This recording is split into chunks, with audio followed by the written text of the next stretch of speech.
പഴയ നിയമത്തിൽ അറുക്കപ്പെട്ട പെസഹ കുഞ്ഞാട് കർത്താവായ യേശു ക്രിസ്തു ആണെന്ന് ദൈവത്തിന്റെ വചനം അസന്ധിഗ്ധമായി പറയുകയാണ്. ഹല്ലേലൂയ. പഴയ നിയമത്തിൽ വളരെ വിരളമായിട്ട് കിടക്കുന്ന പുതിയ നിയമ സത്യത്തിന്റെ ഒരു വാക്യം അദ്ദേഹം പറയുവാനിടയാണ്. എന്നെ വളരെ അത്ഭുതപ്പെടുത്തുന്നു.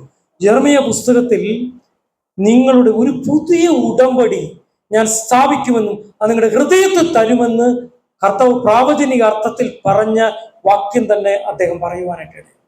അതോർത്ത് ഞാൻ ദൈവത്തെ സ്തുതിക്കുന്നു.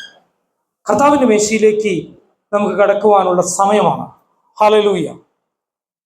ചുരുങ്ങിയ സമയത്തിനുള്ളിൽ തന്നെ അതിലേക്ക് പ്രവേശിക്കണം എന്ന് തന്നെയാണ് ഞാൻ ആഗ്രഹിക്കുന്നത്. തിരുവചനമായിരിക്കുന്ന ബൈബിളിൽ വിശുദ്ധനായ യോഹന്നാനും മത്തായിയും മാർക്കോസും പറഞ്ഞ കാര്യം, ഒരേ കാര്യം പറഞ്ഞിരിക്കുന്ന വാക്യങ്ങളൊന്ന് നമുക്ക് പെട്ടെന്നൊന്ന് എടുക്കാം.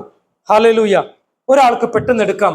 ലൂക്കോസിന്റെ സുവിശേഷം 22-ാം അധ്യായം അതിന്റെ 19-20 പെട്ടെന്ന് വായിക്കണം. പിന്നെ അപ്പം എടുത്തു വാഴ്ത്തി നുറുക്കി അവർക്ക് കൊടുത്തു. ഇത് നിങ്ങൾക്ക് വേണ്ടി നൽകുന്ന എന്റെ ശരീരം, എന്റെ ഓർമ്മയ്ക്കായി ഇത് ചെയ്യുവിൻ എന്ന് പറഞ്ഞു. അവനും തന്നെ മതി. കർത്താവായ യേശു പറഞ്ഞു, അപ്പം എടുത്ത് വാഴ്ത്തിയിട്ട് പറഞ്ഞു, ഇത് നിങ്ങൾക്ക് വേണ്ടി നുറുക്കപ്പെടാൻ പോകുന്ന എന്റെ ശരീരമാകുന്നു. നമുക്കിനി ഇപ്പൊ നമ്മൾ വായിച്ച ലൂക്കോസിന്റെ സുവിശേഷത്തിൽ നിന്നാണ്. മത്തായി സുവിശേഷം 26-ാം അധ്യായം അതിന്റെ 26 മുതൽ 28 വരെയുള്ള വാക്യങ്ങളൊന്ന് വായിക്കാം.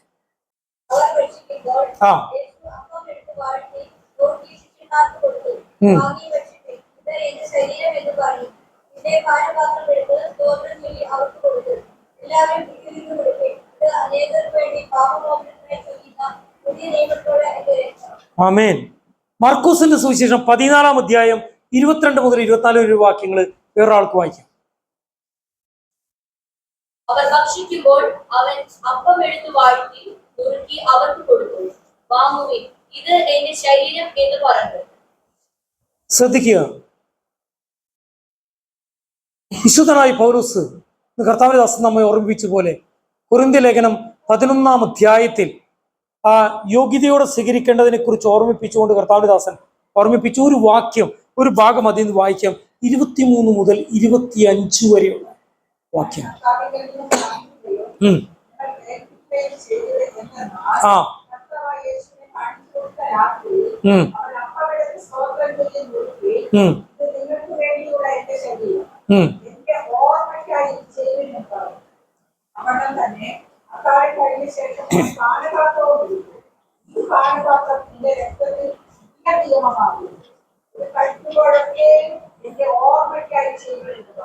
പഴയ നിയമത്തിൽ ഇന്ന് കർത്താവിന്റെ ദാസനെ ഓർമ്മിപ്പിച്ചു. പഴയ നിയമത്തിലും ഈ കർത്തൃമേശയോടുള്ള ബന്ധത്തിലുള്ള പല കാര്യങ്ങളുമുണ്ട്. അത് തെളിഞ്ഞു വരുന്ന പുതിയ നിയമത്തിലാണ്. അതതിന്റെ പ്രത്യേകത. ശ്രദ്ധിക്കണം. കർത്താവ് ഭൂമിയിലായിരിക്കുമ്പോൾ ഈ അപ്പം നുറുക്കി കൊടുക്കുക മാത്രമല്ല, അത് അനേകർക്ക് എന്ത് ചെയ്തു? മൾട്ടിപ്പിൾ ചെയ്തും കൊടുത്തിട്ടുണ്ട്. ഇല്ലേ? 5 അപ്പം കൊണ്ട് എത്ര പേരെ പോഷിപ്പിച്ചു? 5000 പേര് പോഷിപ്പിച്ചു. പിന്നാലെ ഇവരെന്ത് ചെയ്തു? യേശുവിന്റെ അടുത്തേക്ക് പിന്നാലെ വന്നു. ആ ഒരു ഭാഗം നമുക്ക് എടുക്കാം. യോഹന്നാന്റെ സുവിശേഷം എടുത്ത്, യോഹന്നാന്റെ സുവിശേഷം 6-ാം അധ്യായം. പ്രത്യേക ഒരു കാര്യം നിങ്ങളോട് പറയാൻ വേണ്ടിയാണ് ഞാനിത് പറയുന്നത്. യോഹന്നാന്റെ സുവിശേഷം 6-ാം അധ്യായം അതിൽ 25-ാമത്തെ വാക്യം മുതൽ ഒന്ന് പെട്ടെന്ന് വായിച്ചേ.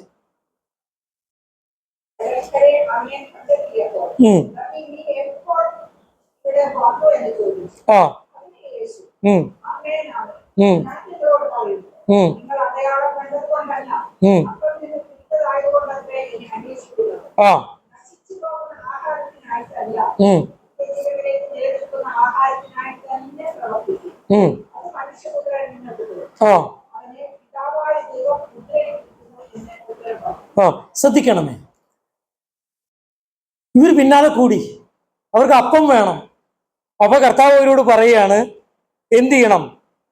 ആമേൻ ആമേൻ ഞാൻ നിങ്ങളോട് പറയുന്നു, നിങ്ങൾ അടയാളം കണ്ടതുകൊണ്ടല്ല, അപ്പം തിന്ന് തൃപ്തരായതുകൊണ്ട് അത്ര എന്നെ അന്വേഷിക്കുന്നത്. നശിച്ചു പോകുന്ന ആഹാരത്തിനല്ല നിത്യജീവനിലേക്ക് നിലനിൽക്കുന്ന ആഹാരത്തിനായിട്ട് തന്നെ പ്രവർത്തിക്കുവിൻ. അത് മനുഷ്യപുത്രൻ നിങ്ങൾക്ക് തരും. യേശു പറയും, ഞാൻ നിങ്ങൾക്ക് തരും. അവനെ പിതാവായ ദൈവം അതിനുവേണ്ടി മുദ്രയിട്ടിരിക്കുന്നു എന്ന് ഉത്തരം പറഞ്ഞു. കർത്താവ് ഇങ്ങനെ പറഞ്ഞു, ഞാൻ സ്വർഗത്തിൽ നിന്നിറങ്ങി വന്ന ജീവനുള്ള അപ്പമാകുന്നു. Praise the Lord. ആരാണ് പറഞ്ഞത്? നമ്മളിവിടെ കർത്തൃമേശയില് അപ്പവും വീഞ്ഞും നമ്മൾ നുറുക്കി, നമ്മൾ ഈ അപ്പം നുറുക്കാനും ആ പുതിയ നിയമ രക്തത്തിന്റെ ഉടമ്പടിയെ സംബന്ധിക്കുന്ന കാര്യം ഓർമ്മിച്ചുകൊണ്ട് ഇത് പാനം ചെയ്യാനാ പോകുന്നത്. കേട്ടോ, കർത്താവിന്റെ ദാസൻ പറഞ്ഞ പോലെ ഇത് കർത്താവിന്റെ ശരീരമായിട്ടോ രക്തമായിട്ടോ മാറുന്നില്ല, പക്ഷേ അത് ആ പ്രതിരൂപാത്മകമായിട്ട് മാറുക. കർത്താവ് പറഞ്ഞു, ഞാൻ നിങ്ങളോട് സംസാരിച്ച വചനം അത് ആത്മാവും ജീവനുമാകുന്നു. Praise the Lord.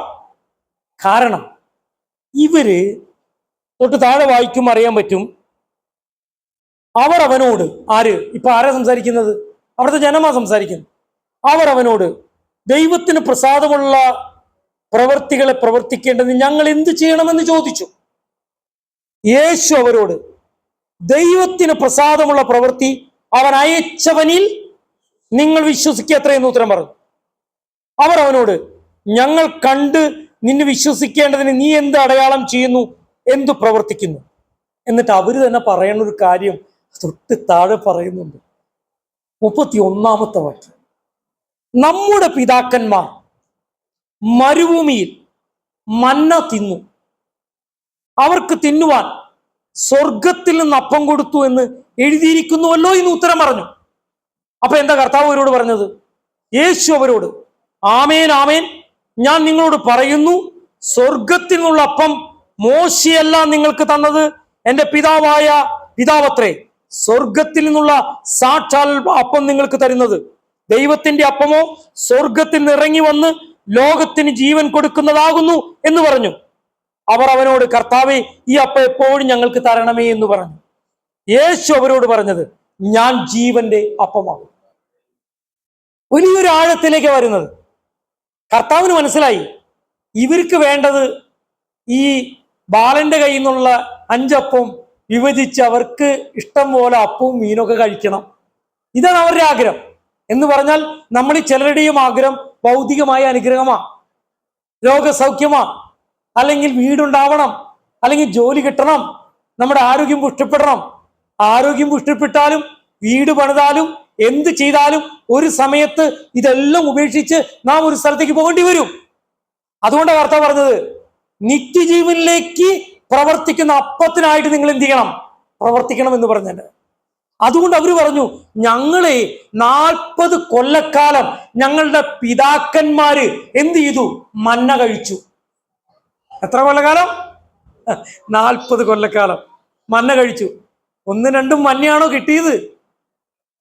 എന്തോരം മന്ന കിട്ടി? 40 കൊല്ലമേ. 20 ലക്ഷത്തോളം ജനത്തിന്. ഈ മനയ്ക്ക് പ്രത്യേകതയുണ്ട്. അതിന് നല്ല ഒരു തേനോട് കൂടിയ ഒരു ഇതിന്റെ രുചി ഉണ്ടാവും. അത് വേണമെങ്കിൽ അത് ഇതൊക്കെ ചെയ്യാം. പക്ഷെ ഒരു പ്രത്യേകതയുണ്ട്, അന്നത്തെ ദിവസമേ പറ്റുള്ളൂ. പിറ്റേ ദിവസത്തേക്ക് പറ്റോ? പറ്റില്ല. അത് പുഴുവരിക്കും. ശബത്ത് ദിവസം മാത്രം പിറ്റേ ദിവസത്തേക്ക് കേൾക്കണം. പിറ്റേ ദിവസത്തേക്ക് എന്ന് പറഞ്ഞാൽ ആരെങ്കിലും ഇതൊരു ആചാരമായിട്ടാണ് വരുന്നതെങ്കിൽ ഒരു പ്രയോജനവും ഇല്ല. ചിലരിക്കും, പാസ്റ്റർ കർത്തൃമേശ ഇല്ലേ, അപ്പൊ അവർക്കൊന്നും ചെയ്യാം, കർത്തൃമേശ കൂടിയില്ലെങ്കിൽ എന്തോ സ്വർഗത്തിലേക്ക് അങ്ങോട്ട് ചെല്ലില്ല എന്നുള്ള ചിന്ത. അങ്ങനെയല്ല. ഒരിക്കലായി ചെയ്യേണ്ട ഒരു ശുശ്രൂഷ സ്നാനത്തിന് വേണ്ടി ഒരുങ്ങി നിൽക്കുന്ന ചില ആൾക്കാർ ഇവിടെ ഉണ്ട്. നിർബന്ധത്താൽ ചെയ്യരുത്. ഞാൻ പ്രത്യേകം പറയണ്, പാസ്റ്റർ നിർബന്ധിച്ചതുകൊണ്ടോ മോൻ നിർബന്ധിച്ചതുകൊണ്ടോ മറ്റുള്ളവർ പറഞ്ഞുകൊണ്ടോ ചെയ്യരുത്. സ്വന്തം ഇഷ്ടപ്രകാരം എന്റെ യേശു എന്റെ പാപമോചകനാണ്, എനിക്ക് വേണ്ടി രക്തം ചിന്തിയവനാണ്, നിത്യതയിലേക്ക് വന്ന ആ അപ്പമാണെന്ന് വിശ്വസിച്ച് അങ്ങനെ മാത്രമേ ചെയ്യാൻ പാടുള്ളൂ. അല്ലാത്തവരെ ചെയ്യരുത്, അത് ചെയ്യരുത്. ഞാൻ അങ്ങനെ ഒരു നിർബന്ധത്താൽ ചെയ്യരുത് എന്ന് പറയുന്ന ഒരു പാസ്റ്ററാണ് ഞാൻ പറയുന്നത്. നിങ്ങൾ ശ്രദ്ധിക്കുന്നുണ്ടോ? പലരും സ്നാനമേൽക്കാനായിട്ട് ഒരുങ്ങി നിൽക്കുന്നവര് ചുറ്റുമുണ്ടെന്ന് ദൈവത്തിന്റെ ആത്മാവ് എന്നെ കാണിക്കുന്നുണ്ട്. ഈ നാളുകളിൽ അനേകർ. കാരണം ഇതൊരു ദർശനത്തിന്റെ പൂർത്തീകരണം വരാൻ പോകുകയാണ്. ഇവിടെ ഈ സ്നാനക്കുളത്തിലേക്ക് ജനം സ്നാനപ്പെടുന്നത് ക്യൂ നിൽക്കുന്നത് കണ്ടവരുണ്ട്. നീ കണ്ടത് ശരിയാണ്, അത് നിവർത്തിക്കുവാൻ എന്റെ ആത്മാവ് ജാഗരിക്കും. Praise the Lord. അപ്പൊ ഇവിടെ കർത്താവ് പറയുകയാ, സ്വർഗത്തിൽ ഇറങ്ങി വന്ന അപ്പം ആരാ? ഞാൻ തന്നെയാ. മന്ന തിന്നവരൊക്കെ എന്ത് ചെയ്തു? മരിച്ചും പോയി. അവർക്ക് നിത്യജീവൻ പ്രാപിക്കാനും കഴിഞ്ഞിട്ടില്ല പലർക്കും. പക്ഷെ അതുപോലെയല്ല അറുക്കപ്പെടാൻ പോകുന്ന എന്റെ അവസ്ഥ എന്ന യേശു പറഞ്ഞത്. ആരാണ് യേശു? സ്വർഗത്തിൽ നിന്നിറങ്ങി വന്ന ദൈവത്തിന്റെ മാറ്റമില്ലാത്ത വചനം, ദൈവത്തിന്റെ സ്നേഹം, ദൈവത്തിന്റെ വാക്തത്വം, ദൈവത്തിന്റെ ജീവൻ ഒരു മനുഷ്യരൂപത്തിൽ ഭൂമിയിലേക്ക് വന്നവനാ കർത്താവായ യേശു. എന്ന് പറഞ്ഞാൽ സ്വർഗത്തിൽ നിറങ്ങി വന്ന ജീവനുള്ള അപ്പം. Praise the Lord. ജീവനുള്ള മന്ന. ഇവിടെ കർത്താവ് അത് പറയുകയാ. കർത്താവ് പറയുന്നത് ഇങ്ങനെയാണ്. കർത്താവ് പറഞ്ഞത് ഇങ്ങനെയാണ്. യേശു അവരോട് ആമേൻ ആമേൻ ഞാൻ നിങ്ങളോട് പറയുന്നു, സ്വർഗത്തിലുള്ള അപ്പം മോശയല്ല നിങ്ങൾക്ക് തന്നത്, എന്റെ പിതാവ് അത്രേ സ്വർഗത്തിലെ സാക്ഷാലപ്പം നിങ്ങൾക്ക് തരുന്നത്. ദൈവത്തിന്റെ അപ്പമോ സ്വർഗത്തിൽ ഇറങ്ങി വന്ന് ലോകത്തിന് ജീവൻ കൊടുക്കുന്നതാകുന്നു. അവർ അവനോട്, കർത്താവ് ഈ അപ്പം എപ്പോഴും ഞങ്ങൾക്ക് തരണമേ എന്ന് പറഞ്ഞു. യേശു അവരോട് പറഞ്ഞത്, ഞാൻ ജീവന്റെ അപ്പമാകുന്നു. എന്റെ അടുക്കൽ വരുന്നവന് വിശക്കുകയില്ല, എന്നിൽ വിശ്വസിക്കുന്നവന് ഒരു നാളും ദാഹിക്കുകയുമില്ല. കർത്താവ് ഇവിടെ പറയുന്ന ഈ ലോകത്തിലെ കാര്യത്തിന് വേണ്ടിയല്ല കേട്ടാ. അതുകൊണ്ടാണല്ലോ സമറിയക്കാരി സ്ത്രീയോട് കർത്താവ് പറഞ്ഞത്, നീ തരുന്ന ജലം കുടിച്ചാൽ പിന്നെയും എന്ത് ചെയ്യും? ദാഹിക്കും. എന്നാൽ ഞാൻ തരുന്ന ജലം കുടിച്ചാലോ, എന്നെ നീ ഭക്ഷിച്ചാലോ, നീ ഒരു നാളും മരിക്കില്ലെന്ന്. കേട്ടോ? അതിന്റെ ആഴം വെളിപ്പെടുത്തി കൊടുക്ക ഈ 6-ാം അധ്യായത്തില്. എന്നിട്ട് പറയുകയാണ്, എന്നാൽ നിങ്ങൾ എന്നെ കണ്ടിട്ടും വിശ്വസിക്കുന്നില്ല എന്ന് ഞാൻ നിങ്ങളോട് പറഞ്ഞുവല്ലോ. പിതാവ് എനിക്ക് തരുന്നത് ഒക്കെയും എൻ്റെ അടുക്കൽ വരും. എൻ്റെ അടുക്കൽ വരുന്നവനെ ഞാൻ ഒരു നാളും തള്ളിക്കളയില്ല. ഞാൻ എൻ്റെ ഇഷ്ടമല്ല, എന്നെ അയച്ചവന്റെ ഇഷ്ടമത്രേ ചെയ്യുവാൻ സ്വർഗത്തിൽ നിന്ന് ഇറങ്ങി വന്നിരിക്കുന്നത്. അവൻ എനിക്ക് തന്നതിൽ ഒന്നും ഞാൻ കളയാതെ എല്ലാം ഒടുക്കത്തെ നാളിൽ ഉയർത്തെഴുന്നേൽപ്പിക്കണം എന്നാകുന്നു എന്നെ അയച്ചവന്റെ ഇഷ്ടം. പുത്രനെ നോക്കിക്കൊണ്ട് അവനിൽ വിശ്വസിക്കുന്ന ഏവനും നിത്യജീവൻ ഉണ്ടാകണമെന്നാകുന്നു എൻ്റെ പിതാവിന്റെ ഇഷ്ടം. ഞാൻ അവനെ ഒടുക്കത്തെ നാളിൽ ഉയർത്തെഴുന്നേൽപ്പിക്കും. ഞാൻ സ്വർഗത്തിൽ നിന്ന് ഇറങ്ങി വന്ന അപ്പമെന്ന് അവൻ പറഞ്ഞതിനാൽ യഹൂദന്മാർ അവനെ കുറിച്ച് പിറുപിറുത്തു. നിങ്ങൾ ചിന്തിക്കണം, ഇപ്പൊ ഈ പറഞ്ഞ ഈ യേശു താൻ അപ്പമാണെന്ന് പറഞ്ഞ് എന്തിനു വേണ്ടിയാന്നാ ചോദിക്കുന്നത്. എന്നെ വിശ്വസിക്കുന്നവൻ ഒരിക്കലും ഒരാൾക്കും എന്ത് ചെയ്യാൻ പറ്റില്ല, തട്ടിയെടുക്കാൻ പറ്റില്ല. അവനെ ഞാൻ ഒടുക്കത്തെ നാളെ എന്ത് ചെയ്യും? ഇതാ നിങ്ങൾ മനസ്സിലാക്കേണ്ടത്. ഈ കർത്തൃമേശയുടെ ഒരു പ്രത്യേകത എന്ന് പറയുന്നത് നിങ്ങൾ മനസ്സിലാക്കേണ്ടതായ ഒരു യാഥാർത്ഥ്യമുണ്ട്. കർത്താവ് പറഞ്ഞവരോട്, നിങ്ങൾ സംശയിക്കേണ്ട, ഞാൻ നിങ്ങളോട് പറഞ്ഞ വചനം ആത്മാവും ജീവനുമാകുന്നു എന്ന് പറഞ്ഞാൽ പ്രതിരൂപാത്മകമായിട്ട് യേശുവിന്റെ രക്തത്തെ പ്രതിദാനം ചെയ്തുകൊണ്ട് ഈ മുന്തിരിച്ചാറ് ഇവിടെ നിൽക്കുകയും ഈ അപ്പം യേശു ക്രിസ്തുവിന്റെ ആ നുറുക്കപ്പെട്ട തകർക്കപ്പെട്ട ശരീരത്തെ കാണിക്കുകയുമാ ചെയ്യുന്നത്. ഇതെന്തിനു വേണ്ടി കാണിക്കുന്നു എന്ന് ചോദിച്ചാൽ ഒരേ ഒരു ഉത്തരമുള്ളൂ. കർത്താവിന് നമ്മളുള്ള അചഞ്ചലമായ സ്നേഹം അത് തള്ളിക്കളയാൻ കർത്താവിന് മനസ്സില്ല. നമ്മെ തള്ളിക്കളയാൻ കർത്താവിന് മനസ്സില്ല. കർത്താവിന് മനസ്സുള്ളത് എന്തെന്നറിയാമോ? കർത്താവിന് എന്താ മനസ്സെന്നറിയാമോ? അതായത് പ്രാഗൽഭ്യത്തോടെ ഇതിലേക്ക് കരം നീട്ടണമെന്ന കർത്താവ് നമ്മെ കുറിച്ച് ആഗ്രഹിക്കുന്നത്. അത് നിങ്ങൾ ശ്രദ്ധിക്കണം, പ്രത്യേകം ശ്രദ്ധിക്കേണ്ടതായ പോയിന്റ്. അതായത് ഈ അപ്പം, ഇങ്ങോട്ട് നോക്കിയേ, ഈ അപ്പം യേശു ക്രിസ്തു എന്ന സ്വർഗത്തിൽ നിന്ന് ഇറങ്ങി വന്ന ജീവനുള്ള അപ്പത്തെ കാണിക്കുന്നത്. യേശു പറഞ്ഞു, എന്നെ ഭക്ഷിക്കുകയും എന്നെ പാനം ചെയ്യുന്നവൻ ഞാൻ മൂലം എന്ത് ചെയ്യും? ജീവിക്കും. ഇതൊരു ജീവന്റെ ശുശ്രൂഷയാ, ഒരു ജീവന്റെ ശുശ്രൂഷ. നമുക്കെങ്ങനെ ഈ കർത്തൃമേശയുടെ മുമ്പിൽ വെച്ച് നമുക്കെങ്ങനെ ഈ മന്നയെക്കുറിച്ച് ഓർക്കാൻ പറ്റും? എങ്ങനെ ഓർക്കാൻ പറ്റും? നമ്മൾ ആയിരിക്കുന്ന ഈ കാലഘട്ടം എങ്ങനെയാ?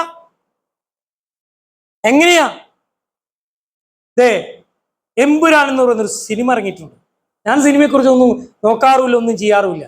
പക്ഷെ കഴിഞ്ഞ ദിവസം പൃഥ്വിരാജിന്റെ ഫേസ്ബുക്ക് പോസ്റ്റ് ഞാൻ ഇങ്ങനെ ശ്രദ്ധിക്കാനിടയായി.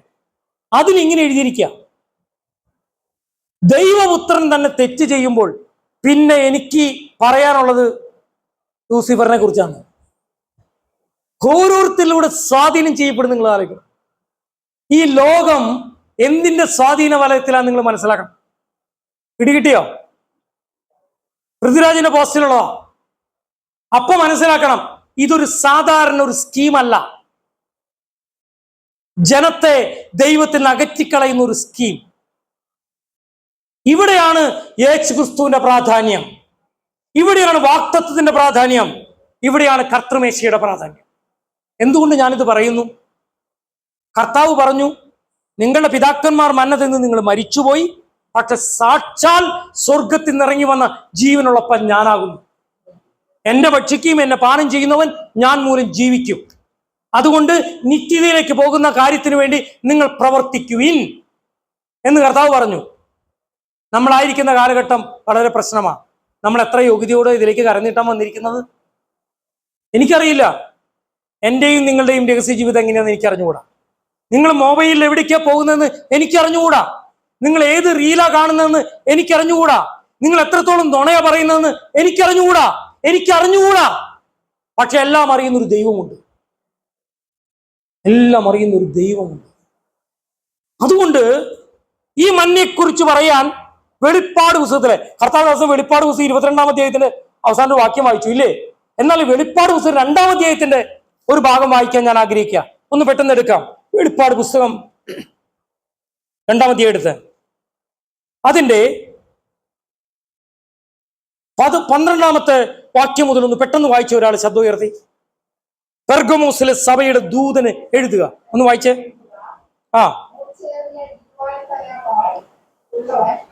ഒരു ചോദ്യം, ആരാണ് മൂർച്ചയേറിയ ഇരുവായ്ത്തലയുള്ളവൻ? ഇരുവായ്ത്തലയുള്ള വചനം എന്ന് പറയുന്നത് ദൈവത്തിന്റെ വചനമാണ്. ഇവിടെ ദൈവത്തിന്റെ വചനമായിരിക്കുന്ന യേശുക്രിസ്തുവിന്റെ അരുളപ്പാടാ. വായിക്ക്. നീ എവിടെ പാർക്കുന്നുവെന്നും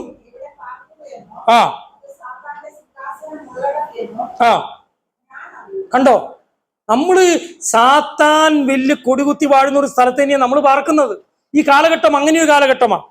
സത്യത്തിന് വിലയില്ലാത്തൊരു കാലഘട്ടമാണ്. സത്യം പറയുന്നവനെ ഉപദ്രവിക്കുന്ന കാലഘട്ടമാണ്. പെർസിക്യൂഷൻ നടക്കുന്ന കാലഘട്ടമാണ്. വായിക്കേ. ആ ആ ആ ആ ആ ആ അപ്പൊ വിശ്വാസം നിഷേധിക്കാത്ത പ്രതികൂലത്തിന്റെയും പ്രയാസങ്ങളുടെയും മധ്യേ അവന്റെ നാമത്തെയും പ്രതികൂലത്തെയും ഭയപ്പെടാത്ത ഒരു സഭയ്ക്കാണ് എഴുതുന്നത്. Praise the Lord. വായിക്കാം. അപ്പൊ വലിയ കുറ്റമല്ല കേട്ടോ, കുറഞ്ഞൊരു കുറ്റം. എന്താ ഈ കുറഞ്ഞൊരു കുറ്റം? ഇസ്രായേൽ മക്കൾ വിഗ്രഹാർപ്പിതം തിന്നേണ്ടതിനും ദുർനടപ്പ് സെക്ഷൽ ഇമ്മോറാലിറ്റി ആചരിക്കേണ്ടതിനും അവരുടെ മുമ്പിൽ ഇടർച്ച വെക്കുവാൻ ബാലാക്കിന് ഉപദേശിച്ചു കൊടുത്ത ബിലയാമിന്റെ ഉപദേശം പിടിച്ചിരിക്കുന്നവർ അവിടെ നിനക്കുണ്ട്. അപ്പൊ ഈ സഭയില് കുറച്ചു പേർക്ക് ഒരു പ്രശ്നമുണ്ട്. എന്താ പ്രശ്നം? അവര് കുറച്ച് കോംപ്രമൈസുകാരാ. എന്താണ് കോംപ്രമൈസ്? എന്താണ് മിസ്റ്റർ ബിലയാം ഈ ബാലാക്ക് പറഞ്ഞനുസരിച്ച് ഇസ്രായേൽ ജനത്തോട് പറഞ്ഞ കാര്യം എന്താ? അവരെ തോൽപ്പിക്കാൻ, അവരെ കേസ് ചെയ്യാൻ എന്നെ കൊണ്ട് പറ്റില്ല. ആകെ ചെയ്യാൻ കഴിയുന്ന ഒരു കാര്യമുള്ളൂ, you have to invite them. നിങ്ങൾ അവരെ ക്ഷണിക്കണം. നമുക്ക് 2 ക്ഷണമുണ്ട്. ഒരു ക്ഷണത്തെക്കുറിച്ച് കഴിഞ്ഞ ആഴ്ച ഞാൻ പറഞ്ഞു. കർത്താവ് പറഞ്ഞു, നീതിമാന്മാരെ തേടിയല്ല ഞാൻ വന്നത്, ഞാൻ പാപികളെ മാനസാന്തരത്തിന് ക്ഷണിക്കാനാണ് വന്നിരിക്കുന്നത്. അതാ വാക്യം. ഒരു ക്ഷണമുണ്ട്. ഇവിടെ വേറൊരു ക്ഷണം. ആരുടെ ക്ഷണം? ബിലയാമിന്റെ ക്ഷണം. എന്തിനു വേണ്ടി? അവരുടെ യാഗാർപ്പണങ്ങളിൽ ഉള്ള ഭക്ഷണം തിന്നാൻ നിങ്ങൾ അവരെ വിളിക്കണം. ഇതാണല്ലോ ക്ഷണം, അല്ലെ? അപ്പൊ എന്താ ക്ഷണം? റോമാലേഖനത്തിൽ പറയാണ്, നിങ്ങൾ നിങ്ങളുടെ ശരീരത്തെ ജീവനുള്ള ഒരു യാഗമായി ദൈവത്തിന് സമർപ്പിക്കണം. ഇതാണല്ലോ. അങ്ങനെയാണെങ്കിൽ ഇവിടെ പിശാചിന് യാഗമാകുന്ന കുറെ പേരുണ്ട്. പിശാചിന് ഇഷ്ടപ്പെട്ട പ്രസാദകരമായി ജീവിതം നയിക്കുന്ന പലരുണ്ട്. അവർ ക്ഷണിക്കുന്ന പല കാര്യത്തിനും നീ കോംപ്രമൈസ് ചെയ്യുന്നുണ്ടോ? ഇതൊരു ചോദ്യമാ. എത്ര പേര് പെരുന്നാൾ വിളിക്കുമ്പോൾ പോകുന്നുണ്ട്? എനിക്കറിഞ്ഞുകൂടാട്ടോ. എത്ര പേര് വചനവിരുദ്ധമായ മാമോദീസ അല്ലെങ്കിൽ സ്ഥൈര്യലേപനം അല്ലെങ്കിൽ അത് ഇത് വിളിക്കുമ്പോൾ കുഴപ്പമില്ല എന്ന് പറയുന്നു പോകുന്നവരുണ്ടോ? എനിക്കറിഞ്ഞുകൂടാ. ഞാൻ പോകില്ല. പ്രത്യേകിച്ച് സഭ നയിക്കേണ്ട ഞാൻ ഒരിക്കലും പോകാൻ പാടില്ല. നിങ്ങൾ അങ്ങനെ പോയാൽ അവരൊരിക്കലും നിങ്ങളുടെ പക്ഷത്ത് വരില്ല. നിങ്ങൾ ഉറപ്പോടെ നിന്നാൽ അവർ നിങ്ങളുടെ പക്ഷത്ത് വരും. ഹല്ലേലൂയ. നിങ്ങളൊരു കാര്യം മനസ്സിലാക്കണം, നമ്മൾ ദൈവത്തിന് വേണ്ടി നിൽക്കുമ്പോൾ, കോംപ്രമൈസ് ചെയ്ത് നിൽക്കുമ്പോൾ മാത്രമേ നമ്മുടെ യോഗ്യനായ കർത്താവ് നമ്മളിലൂടെ പ്രകാശിക്കുകയുള്ളൂ. അല്ലാണ്ട് ബൈബിളും എടുക്കാണ്ട് കവറിൽ പൊതിഞ്ഞ് എവിടേക്കാ പോണേ? അവിടെ വരെ, അവിടെ വരെ, ഇവിടെ വരെ. ഇവിടെ നമുക്ക് സ്വാതന്ത്ര്യമുള്ള സമയത്ത് നമ്മൾ സ്വാതന്ത്ര്യത്തോടെ സ്തുതിക്കണത്. എന്നാ രാധാകൃഷ്ണൻ ബ്രദർ പറഞ്ഞ, രാധാകൃഷ്ണൻ ബ്രദർ അവിടെ വീട് പണിയുന്നുണ്ട് ഇല്ലേ? പറഞ്ഞു ഇവിടുത്തെ പാട്ടുകളൊക്കെ അറ്റപ്പാടത്ത് കേൾക്കാന്ന് പറയണം. ഇവിടുത്തെ പാട്ടുകൾ അറ്റപ്പാടത്ത് കേൾക്കാന്ന്. ഞാൻ ഇത് കുറച്ചടച്ചിട്ട് അത്ര വലിയ ശബ്ദം പുറത്ത് കേൾക്കണമെന്ന് എൻ്റെ ധാരണ. പക്ഷേ ഞാൻ ഒരിക്കൽ സുവിശേഷം മാറി കഴിഞ്ഞാൽ തണ്ടലൊടിഞ്ഞ് കിടന്ന ഒരു മനുഷ്യൻ പറഞ്ഞു, എനിക്ക് ആശ്വാസമുള്ള ഞായറാഴ്ച ഈ എവിടുന്നോ കേൾക്കുന്ന പാട്ടുകളാണ്. Praise the Lord. ഹല്ലേലൂയ. നമ്മുടെ ശബ്ദം, നമ്മുടെ പുഞ്ചിരി, നമ്മുടേതായ ഭാവങ്ങൾ അനേകരെ കർത്താവിലേക്ക് കൊണ്ടുവരുന്നതായിരിക്കണം. ഇവിടെ ദൈവത്തിന്റെ വചനം പറയുന്നു, എന്ത്? വിശ്വാസം നിഷേധിച്ചിട്ടില്ല എങ്കിലും. അപ്പൊ നോക്കൂ, അപ്പൊ ഇവിടെ എന്താ പറഞ്ഞത്? ആചരിക്കേണ്ടത് അവരുടെ മുമ്പിൽ ഇടച്ചക്ക് ബാലാക്കിന്റെ ഉപദേശം കൊണ്ട് ബിലയാമിന്റെ ഉപദേശം പിടിച്ചിരിക്കുന്നു അവിടെയുണ്ട്.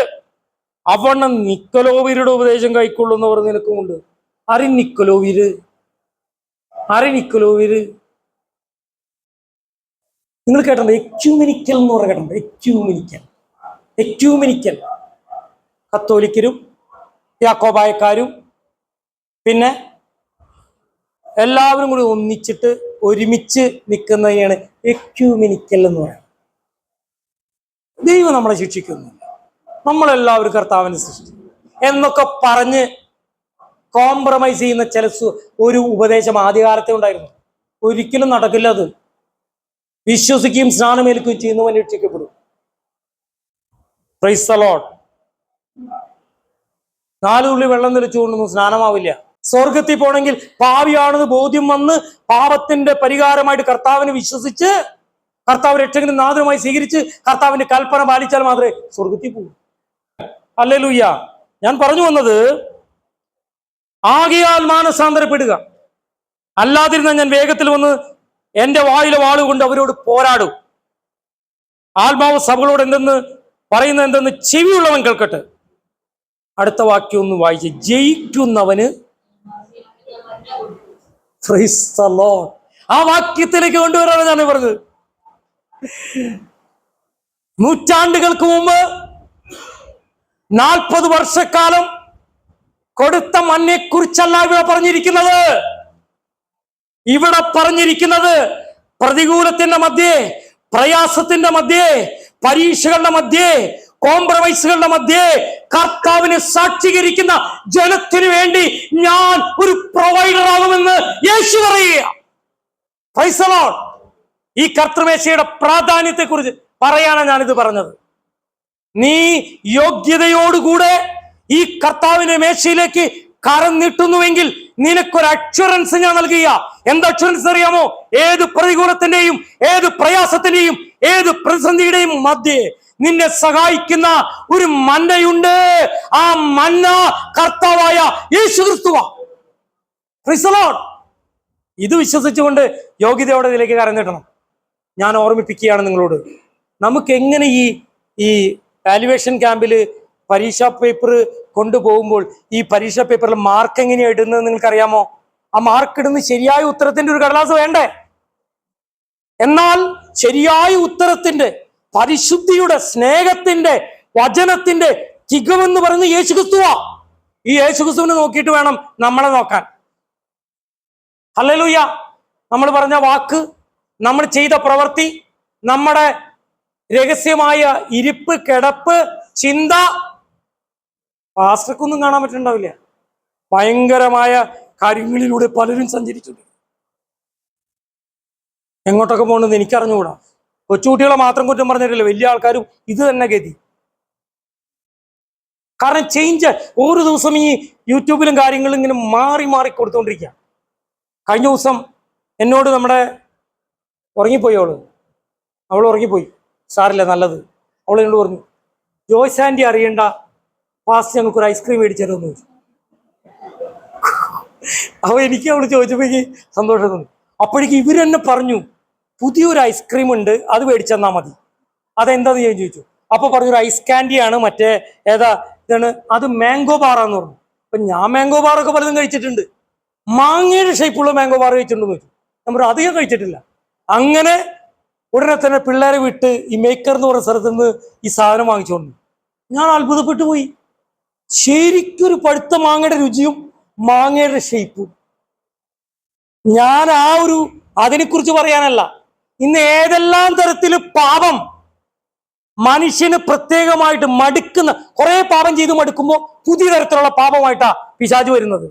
എന്തായാലും പാപത്തിൽ രസിപ്പിക്കുന്ന പിശാചിൽ നിന്ന് മാറി പരിശുദ്ധനായ ദൈവത്തെ നോക്കി ആ ദൈവത്തിൽ രസിപ്പാൻ എത്ര പേര് തയ്യാറുണ്ട്? ഞാൻ അതുകൊണ്ടൊന്നും ഇന്ന് എടുക്കണില്ല. ഞാൻ കുറെ റീലും കുറെ ഇതും കണ്ടിട്ടുണ്ടെന്ന് പറഞ്ഞ് ആരും മാറി നിൽക്കരുത്. യോഗ്യനായ ദൈവത്തെ ഓർത്ത് പാപങ്ങൾ കർത്താവിനോട് ഏറ്റു പറഞ്ഞ് കാൽവരി ക്രൂശിലെ ആ ബ്ലഡ് ബാങ്ക് നമുക്ക് വേണ്ടി നിൽക്കുക. ഹല്ലേലൂയ. അതുകൊണ്ട് ഇതിലേക്ക് കരനീട്ടുവാൻ ഞാൻ നിങ്ങളെ വിളിക്കുക. ഹല്ലേലൂയ. ആകയാൽ മാനസാന്തരപ്പെടുക, അല്ലാതിരുന്നാൽ ഞാൻ വേഗത്തിൽ വന്ന് എന്റെ വായിലെ വാള് കൊണ്ട് അവരോട് പോരാടും. ആത്മാവ് സഭകളോട് പറയുന്നത് എന്തെന്ന് ചെവിയുള്ളവൻ കേൾക്കട്ടെ.